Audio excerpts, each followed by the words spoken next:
Good morning, everyone. Yes, we did speak about AI yesterday, and that was a very good kickstart this morning, just to get back to a little bit of basics. Machine learning versus human learning, I would say. Should it be or not? Is it complementary or not? Please look next to you, whether to the left or to the right, and give a compliment to the person next to you. And if you are receiving this compliment, say thank you, and give the person giving you the compliment another compliment. Go ahead, please, right now. If you're not sitting next to someone, please move to a table where you have someone next to you.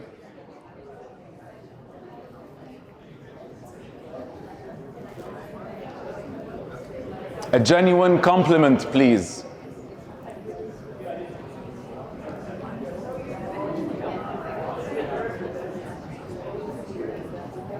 Look at those smiles. Excellent. Now, I would also ask you, and I would ask all of you, please, to close your eyes. Everyone, please close your eyes. I am serious. Please close your eyes. 1, 2, 3. Close your eyes. Take a deep breath. Exhale. Another deep breath. Exhale. And the third and last deep breath. Exhale. Keep your eyes closed. Dive deep into your long-term memory bank and fetch a memory from your early childhood, when and where you felt a huge sense of belonging and significance. You felt that you're capable, and you felt really, really good about this world that you're living in.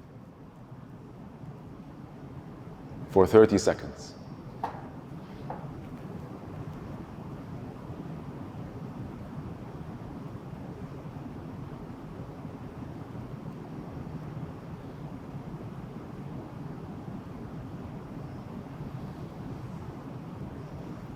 Open your eyes.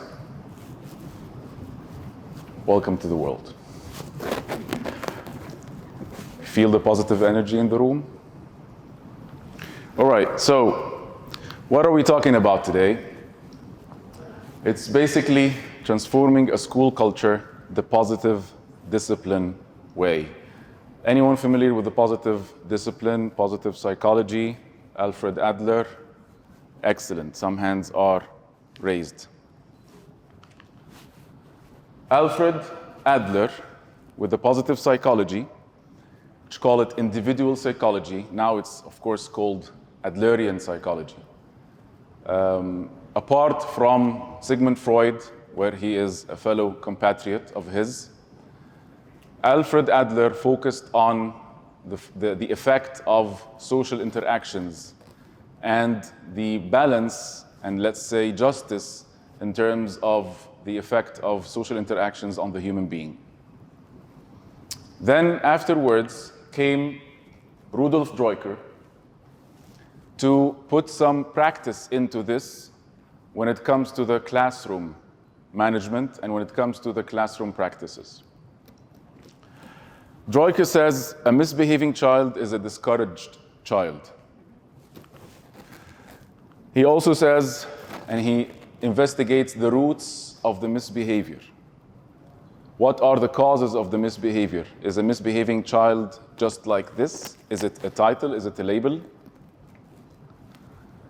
He also discussed the difference between consequences and punishments, and why Adlerian psychology does not believe in punishment. When it comes to punishment, does it really solve the solution? Is it related to the problem? When it comes to consequences, what are the different types of consequences? Logical and natural. So for example, if your child wants to go outside and it's cold and they don't want to get their jacket on, let them catch a cold. They will never do it again. That's natural.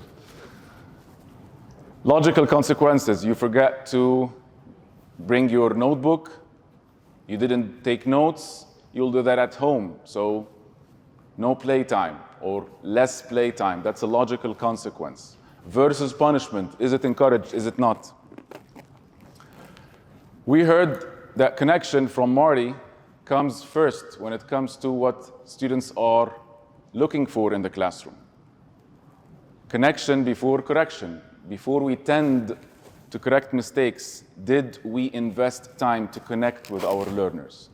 And not only from the learner perspective, but also from the human relationship perspective. We always tend to, and especially teachers, correct mistakes. Prevention versus treatment. To what extent our schools invest time, policies, and procedures in preventing problems from happening rather than waiting for them to happen and working on their treatment plans? What about preventive plans? Constructive behavior versus coercive discipline. Being on top, the teacher and the student in the bottom. So kind of top-down relationship. You have to obey. So we're looking for obedience so that we can teach, so that we can do our job. Laddership, that's called laddership versus leadership. Is it a top-bottom relationship, or are we both at the same level working together to reach a goal, which is learning? He calls for a democratic classroom. How does that look like?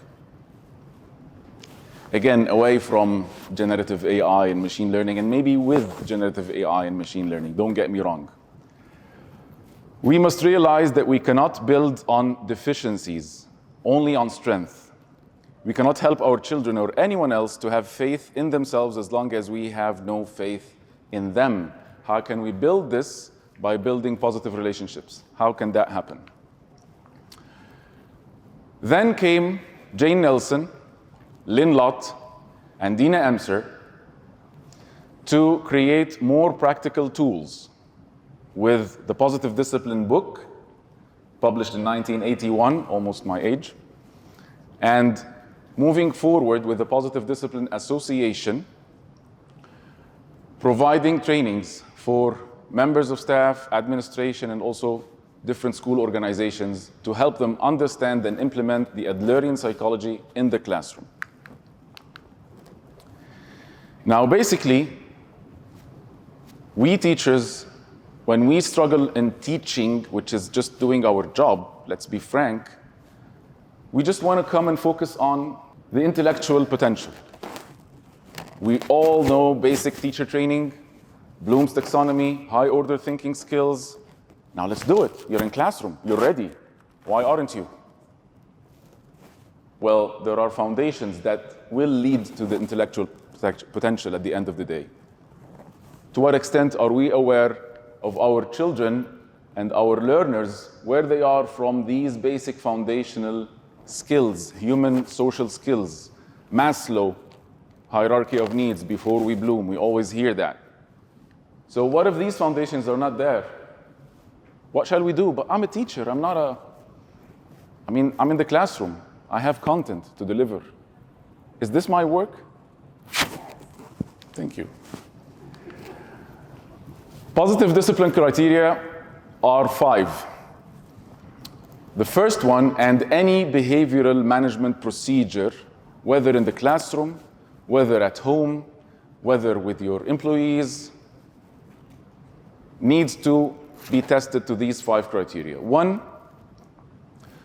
does it combine kindness and firmness? You're not permissive and you're not punitive. You're somewhere in the middle, as we will see. 2, belonging and significance. Does it empower the sense of belonging and significance of the person that is receiving this to feel united to the place? Connection. 3, effective long-term. Most probably, when we just want to fix an issue, we look for a short-term solution. Just let me continue teaching, please. We will deal with this later. I want to do my job. What's going on here? I'll see it later. But the positive discipline is effective long-term. Teaching valuable social and life skills. We mentioned social emotional learning, the presentation in the beginning of the day, and we mentioned many life skills as well. How do we teach them? Do we get the time to do so? Because if we don't, we will have to eventually. And 5, but not least, how to reflect on the students, on the learners' capabilities. Would they come out of this classroom feeling that they are capable? Or are my comments putting them down for some reason? Maybe I'm not aware of. So these are the 5 criteria that you always test your actions, whether in class, whether in any situation that you are managing a behavior in. That being said, we should not, of course, neglect or deny the idea that some students would need more care than others. Some students would need more time than others. Differentiation. So response to intervention comes, and we have heard multiple speakers yesterday speaking about inclusion and accommodations, modifications, and adaptations. And of course, not everyone will lie here in the biggest and largest percentile of students, 85%. That's tier 3. So accordingly, before you go there with low-level misbehavior, you need to set the preventive measures as a school culture. What are we doing to even prevent this low-level misbehavior? And then when it happens, how are we treating it? And then, of course, as you go up 7 to 10%, that's more repetitive, it needs more intervention. And as you go up 3 to 5%, this might be students that need more care in terms of maybe psychometric assessment, maybe they do have learning difficulties, and then we have to deal with for the specialists. Now, I'll go through some aspects of positive discipline. Of course, we cannot cover all. That's a 2 days training, and it's a very deep one as well, so I don't want to do it any injustice. This is the iceberg of behavior. So when we delve and dive, who dives here? Scuba diving, free diving, anything? Sorry, I'm just passionate and obsessed about it. Thank you, Sarah. All right, so because if you do actually dive, you see the difference between the surface of the sea and the ocean and what's down there. And you live in it. So anyway, scuba diving aside, that's the behavior. And there is the need of belonging and significance. The child or even the employee that I'm bossing around or whatnot need to tell me something with their behavior. Am I deciphering the code? Do I know what they need to tell me, or I'm just scratching the surface? Okay, that's the behavior, boom, that's the action. Off you go. So these are the mistaken goals that Rudolf Droiker retains all misbehavior to. They are 4. So the child is either seeking attention that they're not getting, or they are in a power struggle. They do want to take control of the situation. Or they are seeking revenge. There is something that happened that I'm not aware of. I'm just seeing the reaction. I'm not seeing the actual cause and effect. Or it's assumed inadequacy. It's low-level energy. I'm just helpless, and I'm careless, and I'm useless. And that's how I behave. So deciphering this code for each mistaken goal, and there is a mistaken goal chart that educators and caregivers can relate to. This is the message behind it. And hear it with your heart. If it's undue attention, I'm not noticed. So I'm telling you, I belong when I'm the center of the attention. Give me something to do. If it's misguided power, the code, I'm important when I'm the boss. You can't make me. Give me more responsibilities. When it's revenge, I feel hurt, and I feel better when I hurt you back. Don't hurt me. When it's assumed inadequacy, I don't think I'll ever be able to do it. Just leave me alone. So give me confidence. Another thing is punishment versus solutions. So why is the Adlerian psychology against punishments? They look at punishment and reward as two sides of the same coin. Reward is just a bribe system. You just care for doing the right thing to please the caregiver and not doing it because it's right. And punishment, you also care to fix this issue on a short-term basis and just stop it and move on. While solutions is a long-term process. Solutions needs thinking, it needs problem-solving skills. Do we have the skills as educators, and do our learners have it? Do we care to teach it? So the results of punishments are 4 R's, basically: resentment, revenge, rebellion, and retreat. You will never get anything out of punishment other than that. While solutions are 3 R's and an H: related, respectful, reasonable, and helpful. Like, if I don't do the homework, I'll write my names 50 times. What's the relationship? For example, that was the punishment back in the days when I was a student. Remember? But if, for example, I forget my iPad when I go to school, or I didn't charge it, I'll take notes, I'll go back home, and so that's kind of a logical consequence. That's still not a solution. But I moved from punishment to logical consequence. How do I move to a solution? I sit with my caregiver and we think of solutions so that I remember not to forget my iPad again. So I put reminders, I do this, I do that. That's looking for a solution. Kind and firm, very much easier said than done. The firmness is basically a respect for yourself and the situation. The kindness is respect of the need of the child. Sometimes we're more firm than kind, sometimes we're more kind than firm. We're human beings. The x-axis is the kindness, is the firmness axis, and the y-axis is the kindness one. So these are the the quadrants of dealing with a misbehavior. When we are basically not doing any kind of kindness and not doing any kind of firmness, we're not doing any kind of management of any behavior whatsoever. We're just neglecting the situation. All right? So that's neglect. No order, no freedom, no nothing. I'm not there. When we are permissive, we tend to gain the likelihood of the child. We want to be liked, we want to be loved. So let's leave them do what they want to do. So we're giving them the freedom and no orders. And sometimes we think that they need that time. When we are always firm and authoritarian, like army rules, we always think as well that this would put order in life. This would put routine, although the routine is something else.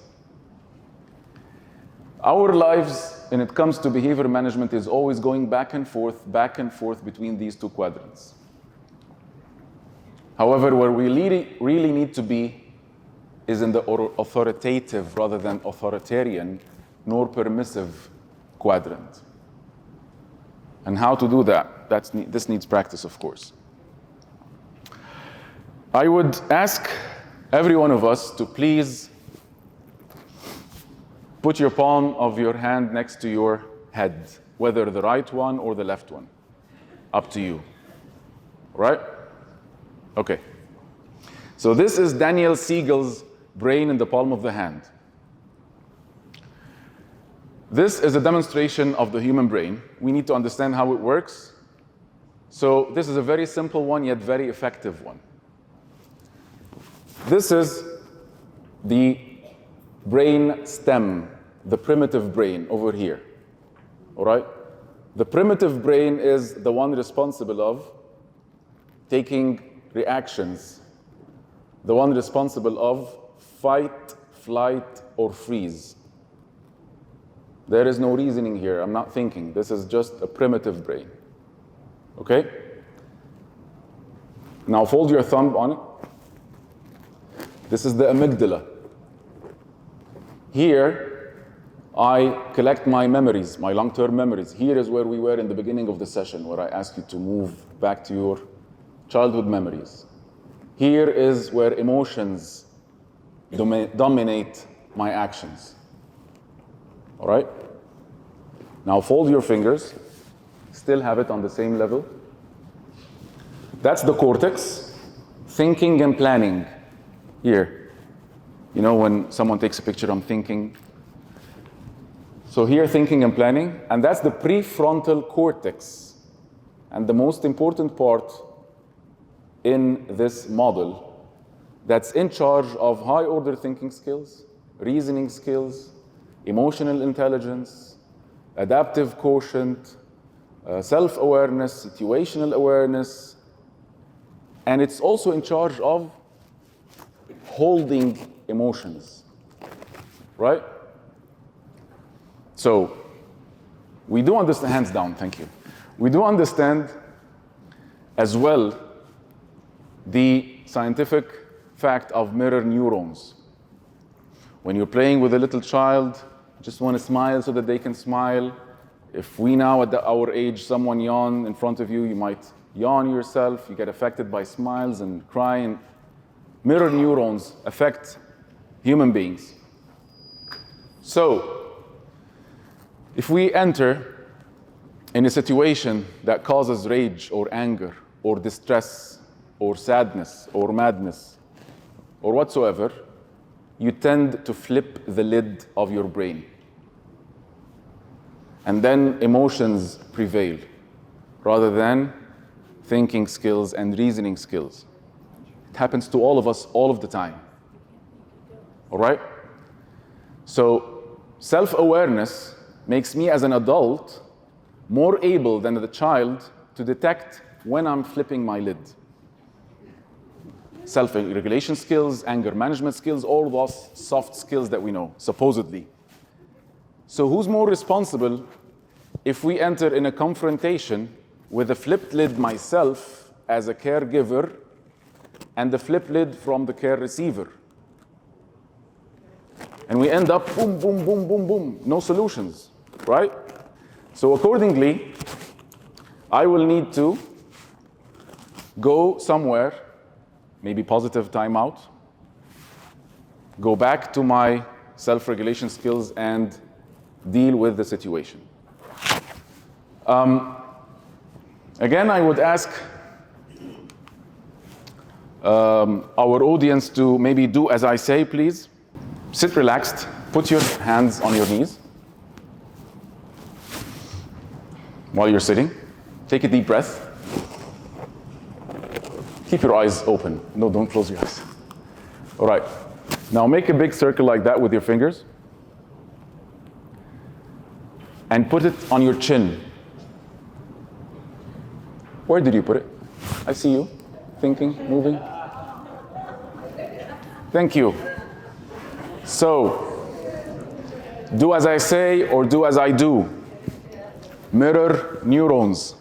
There are lots of skills that we need to learn ourselves and then have the opportunity to teach our students. These skills, call it essential skills for positive discipline classroom, creating agreements and guidelines for the classroom coming from the students themselves so that they can believe in it and follow it, creating routines, meaningful work, whether it's classroom jobs or school-wide jobs, self-regulation skills, as we said, all these activities, they can be a culture in the whole school, communication skills, mutual respect, building cooperation, mistakes and how to repair the mistakes, and they are opportunities to actually learn, and we should welcome and embrace mistakes, creating buy-in, respecting differences between our learners, which eventually will avoid bullying and respect for diversity, how to form a circle and how to create class meetings and so on and so forth.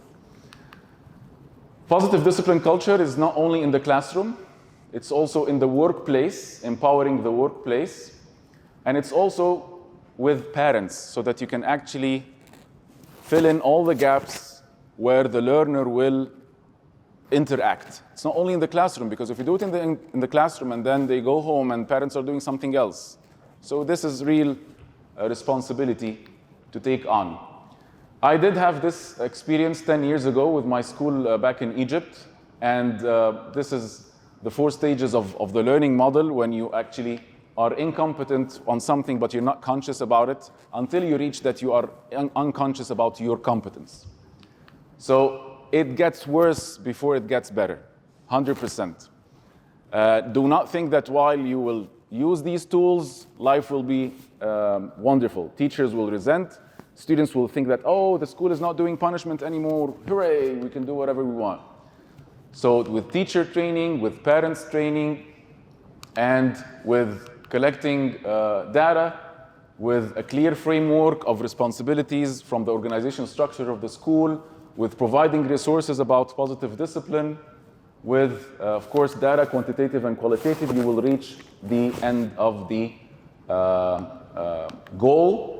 Oasis School, of course, I left it 7 years ago, but we started this program 10 years ago, so now the students are 10 years implementing positive discipline. The students themselves now are creating a student-led conference, which is called Positive Discipline Empower Youth Forum. If you create this whole culture in the school, it's a lab, it's a positive discipline lab school. And I want to wrap up with this tool card. You can upload it now to your phones, on your phones. It has 52 tool cards for teachers. And the principal saying to the teacher, if you want to communicate with the disruptive student, learn to hear what is not being said. These are the 4 dimensions of a curriculum as per Andreas Schleicher. Meta-learning, that's the self-regulation skills and social and emotional ones. That's the character, and that's the skills. So here is the knowledge.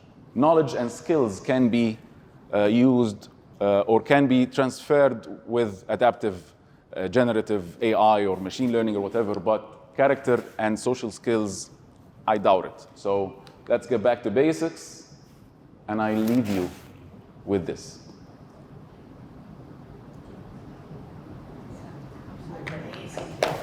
Thank you. Good morning, Mr. Hassan. Morning. Thank you for your useful insights for creating the positive discipline in the classroom. And while you were presenting, one question kept on nagging in my head, which I thought was very important to clarify. You mentioned all the important points about creating a very positive environment in the classroom and what I can do as an educator. However, can you share some of the insights of how we can create a positive culture for the educators themselves in the school? Or I know it's a very different topic, it requires a completely different time set to present. But even if you mentioned really empowering the educators, can you further explain it or define it in the way of how to create a motivating environment for the educators? Thank you so much for this question, honestly, because you cannot pour from an empty cup. And we all come from different backgrounds. We might have been brought up or raised not the positive discipline way. Of course, many of us. I mean, I wasn't. And this is a paradigm shift. So this is, and all culture and all change takes time. That's why they have came up with this empowering people in the workplace. So as an organization or as a teacher body, you have to implement it and within the team so that you can believe in it. If you do not believe in it, you will never achieve it. So the fact that all of us think about it, that it's literature, that it's criteria, but it's then challenging and problems happen, as we say, the devils are in the details. So problems happen as we implement it. The idea is never to give up. We have faced a lot of issues, a lot of struggle, and a lot of pushback from teachers as well. Some do not even believe in it. Like punishment and reward, it's innate. Why say that this is wrong? Well, actually, it's not saying that it's wrong. We're giving you more tools and being flexible about these tools. But of course, there is a lot to say about that. So, I'm not sure if I answered your question, but thanks.